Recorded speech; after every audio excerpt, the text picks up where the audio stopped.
Ambulance यहाँ खड़ी है, लाश वहाँ पड़ा है, लेकिन आपको एम्बुलेंस नहीं मिल सकता है जब तक 102 कन्फर्मेशन नहीं होगा। और यहाँ 5, 6, 7 मोबाइल लेकर के हम लोग ट्रिंग ट्रिंग ट्रिंग ट्रिंग ट्रिंग ट्रिंग करा रहे हैं, लेकिन एम्बुलेंस के जो कॉल सेंटर वाले पटना वाले हैं भाई साहब, वो फोनवा नहीं उठा रहे हैं।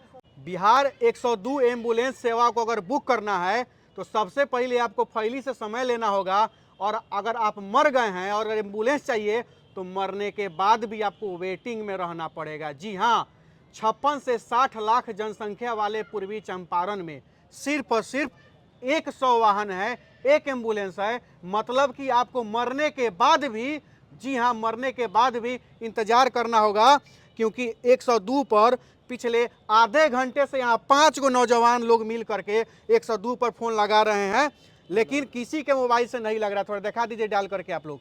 यहाँ पे 5 गो मोबाइल से 102 पर डाल कर रहे हैं, रिंग हो रहा है लेकिन इसको नहीं उठाया जा रहा है। जी हाँ, इस एम्बुलेंस सेवा जो देखिए कहीं कहीं नॉट कनेक्टेड, उसके बाद रिंग भी हो रहा है, और एक बार नहीं जबरदस्त रिंग हो रहा है, फिर भी वहाँ पे जो बैठे हुए हैं इसके कॉल सेंटर में वो फ़ोन नहीं उठा रहे हैं। फुल रिंग होने के बावजूद भी फ़ोन नहीं उठाया जा रहा है। सीधे तौर पे मैं पूछना चाहता हूँ इस सिस्टम से, क्या 56 लाख की जनसंख्या पर एक एम्बुलेंस कहाँ से न्याय है? कैसे स्वास्थ्य व्यवस्था सुधरेगा? कैसे स्वास्थ्य व्यवस्था पटरी पर आएगा? देखिए रिंग हो रहा है, रिंग हो रहा है लेकिन उठाने को तैयार नहीं है, रिंग हो रहा है लेकिन कोई उठाने को तैयार नहीं है। मैं अब पूछता हूँ, रिंग हो रहा है लेकिन, सुना है ना आप लोग, रिंग हो रहा है लेकिन उठाने को तैयार नहीं है। कई बार से रिंग हो रहा है, कितना रिंग हो रहा है उस वक्त से, लेकिन कोई इस फोन को उठाने वाला तैयार नहीं है। रिंग पे रिंग हो रहा है। अब मैं पूछता हूँ, बड़े लोग हों चाहे छोटे लोग हों, चाहे किसी जाति से हो चाहे किसी धर्म से हो, अगर आपको एम्बुलेंस की आवश्यकता पड़ेगी, क्या आपकी जान बचेगी इस 102 के चक्कर में? वह अभी कॉल नहीं ले पा रहे हैं। सुन ले आपने, कुछ समय बाद इस वीडियो को अधिक से अधिक शेयर करके सब तक पहुंचाए पूरे बिहार वासियों को। देख लीजिए, जिस पर डायल कर रहे हैं वो कॉल नहीं उठा रहे हैं। 102 पर कॉल नहीं उठ रहा है, पूरा फुल का फुल। एक तो होता है कि कॉल नहीं लगना, वो अलग बात होता है कि कॉल लगने के बाद भी फोन नहीं उठाना, और 5-5, 7-7 मोबाइल से डायल कर रहे हैं, और यहाँ पे लाश पड़ा हुआ है, एम्बुलेंस खड़ी है। मजबूरी देख लीजिए बिहार वासियों, आप अपनी लाचारी और अपनी मजबूरी देख लीजिए। जाति और धर्म के नाम पर कूद कूद के वोट देने वाले देख लीजिए। एम्बुलेंस यहाँ खड़ी है, लाश वहाँ पड़ा है, लेकिन आपको एम्बुलेंस नहीं मिल सकता है जब तक 102 कन्फर्मेशन नहीं होगा। और यहाँ 5, 6, 7 मोबाइल लेकर के हम लोग ट्रिंग ट्रिंग ट्रिंग ट्रिंग ट्रिंग ट्रिंग करा रहे हैं, लेकिन एम्बुलेंस के जो कॉल सेंटर वाले पटना वाले हैं भाई साहब, वो फोनवा नहीं उठा रहे हैं। वो फोनवा उठाएंगे, मैसेजवा ओके करेंगे, बुक करेंगे, मैसेजवा यहाँ आएगा, तब यहाँ से एम्बुलेंस चलेगा। आप तो खैर भाई मेरे, आप भी सामाजिक काम में रहते हैं और आप भी एक पत्रकार हैं। आप पत्रकार के सामने एक बात मैं सामाजिक कार्यकर्ता हूं, मैं पत्रकार नहीं हूं, लेकिन आप तो पत्रकार है। किस दृष्टि से आप देखते हैं? आपने सामने अपने डायल किया, आपने भी डायल किया, क्या कहना चाहते हैं इस मामले में आपको? देखिए, करीब आधे घंटे पौन घंटे से हम लोग कर रहे हैं, सब कोई कभी 5-7 मोबाइल से कभी रिसीव नहीं हो रहा है, कभी फेल्ड हो जा रहा है, कभी आंसर हो जा रहा है, टिक टिक नहीं हो रहा है। अब कुछ दिन पहले आप देखे होंगे खबर में कि किस तरह से इसका जो 1500-1600 करोड़ का ठेका था, हाँ। नीतीश जी के जो लोग मंत्री लोग का करीब बेटा उटा दमाद बेटा पोता नाती उसी को मिला होगा, उसी को मिला था। किस तरह से बैंड बजा रहा है वो लोग स्वास्थ्य व्यवस्था को मिल के, वो आपको देखेंगे। अभी तो यहाँ एम्बुलेंस नहीं मिल रहा है, एम्बुलेंस में तमाम कई तरह की परेशानियां हो जाती है। एम्बुलेंस मिल नहीं रहा है, एम्बुलेंस वो खड़ा है लेकिन आपको नहीं मिल रहा है। तो 102 वाले देंगे तभी ना, तो वो तो मिल नहीं रहा है। यहाँ पे स्वास्थ्य व्यवस्था का, जहाँ पे तेजस्वी यादव जी का बड़ाई हो रहा है, कई चैनल वाला दिखा रहा है कि तेजस्वी यादव जी स्वास्थ्य व्यवस्था को बदल दे रहे हैं। किधर से बदले हैं? कहाँ बदल रहा है भाई? मैं पूछना चाहता हूँ, सुनिए, तेजस्वी यादव जी का एक कोई हमको वीडियो बताइए जिस जो अस्पताल में जाकर वो निरीक्षण कर रहे हो। नहीं, एक पीएमसीएच में किसी से मिलने क्या चले गए, वहीं उसको बता दिया गया कि औचक निरीक्षण में पहुंच गए। भाई किसी एक जिला अस्पताल में तेजस्वी यादव यानी कि स्वास्थ्य मंत्री जी गए? नहीं गए हैं। आप किसी जिला अस्पताल में नहीं जा रहे हैं। मैंने तो मांग किया है कि बिहार के हर जिला में कम से कम 5 वेंटिलेटर का बेड और 30 कम से कम 25 से 30 आईसीयू का बेड होना चाहिए, लेकिन नहीं। आज के डेट में ये सारे लोग अपने अपने फोन से डायल किए हैं, सबने अपने अपने फोन से डायल किया है, बावजूद उसके रिंग होने के आधे घंटे तक रिंग हो रहा है, लेकिन वहाँ एम्बुलेंस नहीं उठाया जा, कॉल नहीं उठाया जा रहा है। मैं पूछना चाहता हूँ, इसी बिहार को बदलता बिहार कहेंगे? इसी बिहार को व्यवस्था बदलना कहेंगे? और यही नौजवानों का बिहार है, तो अगर यही है तो ऐसा बिहार नहीं चाहिए, हमें बदलता बिहार चाहिए। हमें समृद्ध बिहार चाहिए, और जहाँ स्वास्थ्य सुविधा मजबूत हो वैसा बिहार चाहिए, जहाँ शिक्षा व्यवस्था मजबूत हो वो व्यवस्था चाहिए। ऐसा ना हो कि एम्बुलेंस खड़ा है और लाचारी में जान जा रहा है, एम्बुलेंस खड़ा है और लाश इंतजार कर रहा है कि कब हमारा फ़ोन नंबर वहाँ पे उठाएगा लोग, कहिया हमारा बुकिंग होगा, कहिया हमारा नंबर लगेगा, तब एम्बुलेंस मिलेगा, तब हमारा लाश हमारे परिजनों को सुपुर्द किया जाएगा, मिलेगा। कैसा विडंबना है, कैसा दुर्भाग्य है इस बिहार के नेताओं ने बिहार का विडंबना बना दिया, दुर्भाग्य कर दिया बिहार का। मैं पूछना चाहता हूँ यही सवाल, और यह सवाल उन तमाम लोगों से भी मेरा सवाल है जो जात के नाम पर झंडा उठाने का काम करते हैं और विधायक और सांसद बनाने का काम करते हैं। याद रख लीजिएगा, आज अनिकेत का बात या किसी पत्रकार या सामाजिक कार्यकर्ता का बात आपको बुरा लगेगा, लेकिन याद रख लीजिएगा, भगवान न करे, भगवान न करे, भगवान न करे, अगर यह दिन आपको जिस दिन देखना पड़ा और आपको उस दिन एम्बुलेंस नहीं मिलेगा, तब जाके झंडा उठा के जय हो जय हो जय हो जय हो करना आपको समझ में आ जाएगा कि जय हो जितना किए हैं, आज हमारे परिवार के लिए एम्बुलेंस नहीं मिल रहा है।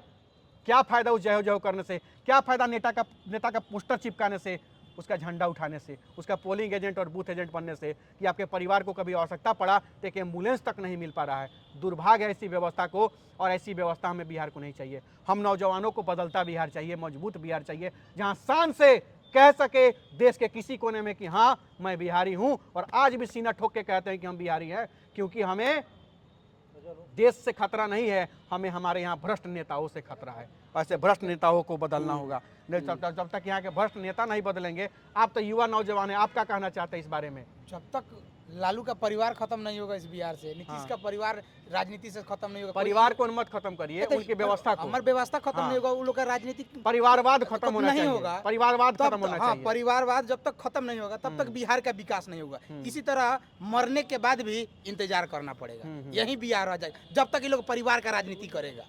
पूर्वी चंपारण में 12 विधायक हैं, 3 सांसद हैं, आप ही बताइए उन 12 विधायक और 3 सांसदों को अपना इलाज कराने आना चाहिए कि नहीं सदर अस्पताल में? भाई वो लोग डेली रूटीन के लिए दिल्ली जाता है, विदेश जाता है, आपको लगता है कि सदर अस्पताल में आएगा? वो लोग कोई 20 वर्ष से है, कभी कोई 25 वर्ष से है, कोई 27 वर्ष से है। कहियो देखे एगो उपेंद्र कुशवाहा अभी कोनो पद पे नहीं है, लेकिन वो रूटीन चेकअप कराने के लिए कहाँ जाते हैं? दिल्ली एम्स में जाते हैं। उनको हिम्मत नहीं है कि PMCH में या पटना एम्स में अपना रूटीन चेकअप करा ले। क्या कि वो लोग भाई जनता को बेवकूफ़ बना रहा है कि हाँ हम स्वास्थ्य व्यवस्था बदल रहे हैं।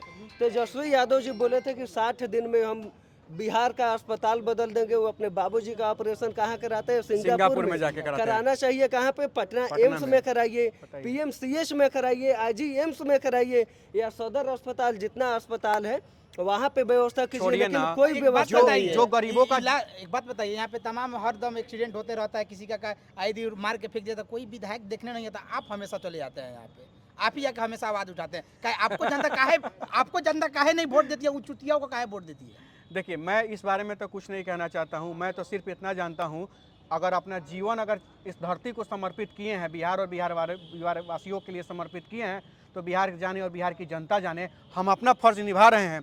हमारी जितनी औकात है, जितना क्षमता है, उस क्षमता से लोगों के लिए दिन हो। देख लें, आज रात है फिर भी मैं खड़ा हूँ, एक किसी के जिसके लिए एम्बुलेंस मैं बुक कर रहा हूँ उसको जानता तक नहीं हूँ, सही बात, पहचानता तक नहीं हूँ, फिर भी उसके लिए एम्बुलेंस के लिए व्यवस्था करने के लिए हम लोग मरे जा रहे हैं, पागल हुए हैं, और यह वीडियो बना रहे हैं।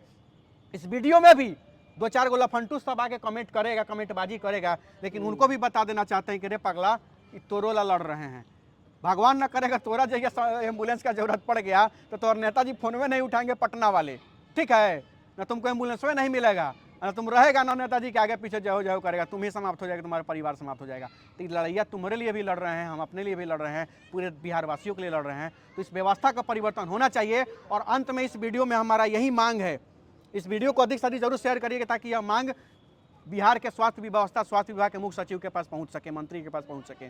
पहला मांग है कि जहां 102 का जो व्यवस्था है एम्बुलेंस का, वो तत्काल कॉल को रिसीव किया जाए, कॉल को इग्नोर नहीं किया जाए। वहाँ कॉल सेंटर में अगर ऑपरेटर की कमी है तो ऑपरेटर की संख्या बढ़ाई जाए ताकि किसी को तकलीफ ना हो।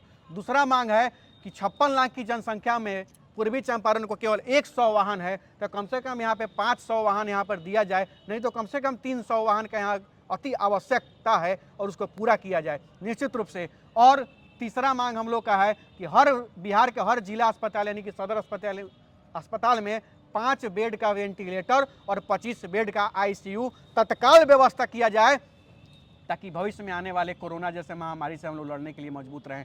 क्योंकि मुझे याद है इसी पूर्वी चंपारण के अस्पताल में जब हम लोग आंदोलन करते थे, आईसीयू खुलवाइए, नंगा खू के कपड़ा उपड़ा खोल के आंदोलन करता था कि आईसीयू चालू करवाइए। कोनो नेता मंत्री विधायक का फोन नहीं आया, कोनो मदद करने नहीं आया कि आईसीयू खुल जाना चाहिए, हम लड़ के खुलवाएं।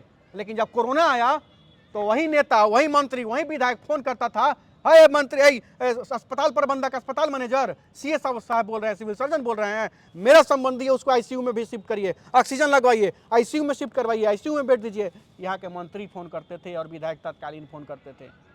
तकलीफ होता है ना भाई। अगर वही 25 बेड का आईसीयू आज लग जाए तो भगवान ना करे वैसा कुछ हो, लेकिन हो तो तैयार तो रहेंगे ना, मजबूती से खड़े तो रहेंगे ना। हम यही कहना चाहते हैं, विशेष हम कुछ नहीं कहना चाहते। बाकी के लिए हमारे भाइयों ने जो भी कहा है, अगर कुछ गलत भी आपको लगेगा उसके लिए हम माफ़ी मांगते हैं, लेकिन सच्चाई था उसमें, एक एक बात में सच्चाई था। सोचिएगा ज़रूर, समझिएगा ज़रूर, और विचार बदलते हैं तो ठीक है, नहीं तो आप गुलामी करिए, हम लोग गुलामी बर्दाश्त नहीं कर सकते हैं। जय हिंद, जय बिहार।